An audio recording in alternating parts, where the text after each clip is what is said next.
There was a point in the space between winter and summer. Spring. That would be spring, Amber. Right, spring. Anyway, there was a point in April when I watched a certain show.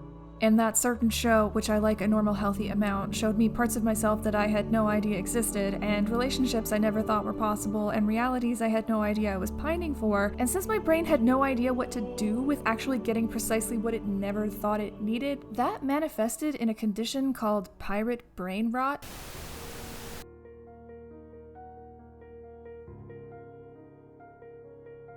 Hi, I'm Sarah McLaughlin, and today I want to talk to you about a devastating condition called pirate brain rot.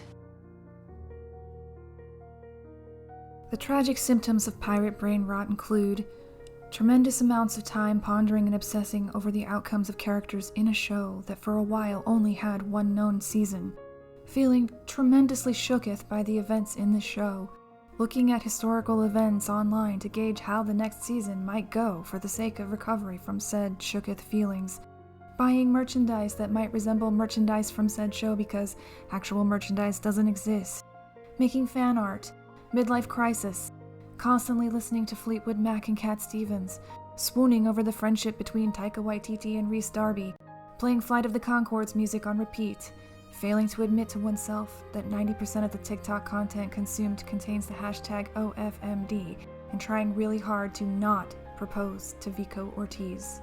People who suffer from pirate brain rot are prone to making shirts with ruffles, pink depression robes with birds on them, saying things like, "I'm trying to bask in moon glow," thrifting for shirts with oranges or skulls on them, and gazing moodily out of windows draped in fine fabrics, which they fancy. Please consider making a donation to the Pirate Brain Rot Recovery Center. Just kidding. We all know that pirate brain rot is the best part of this fandom, so let's just keep being weird, okay? I actually wanted to make the battle jacket, or emotional support robe, which Stede Bonnet wears in episode 1. There are a ton of robe videos at this point, so this is a summation. I settled on a banyan for the general shape and construction. Here you can see an extant example from the V&A, with back pleats, and a gentleman looking rather posh in his silk, which he finds quite invigorating, no doubt. Do I have footage of cutting any of this out? No! No, I don't. So let's move on.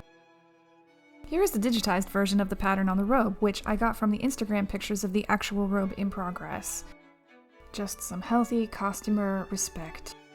Instead of top stitching a bunch of trim onto the top of the robe, I decided to go with applique, because this way I could just cut it out and then top stitch it to the entire garment. The plastic that you're seeing is a topper that you use with velvet so that the embroidery does not sink into the nap. You can just tear it off afterwards. It's always a good sign when you want to try on the thing in the middle of the thing, like many times. I love that part.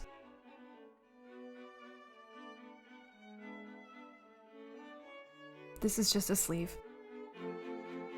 There's actually yet more embroidery on the shoulders and back. They weren't very clear in the show, so I winged it. And that's it. After that, there was nothing left to do except pirate brain rot things in your battle jacket. It's surprisingly like a good weight and silky soft on the inside. And it only makes sense that it has maximum twirl factor.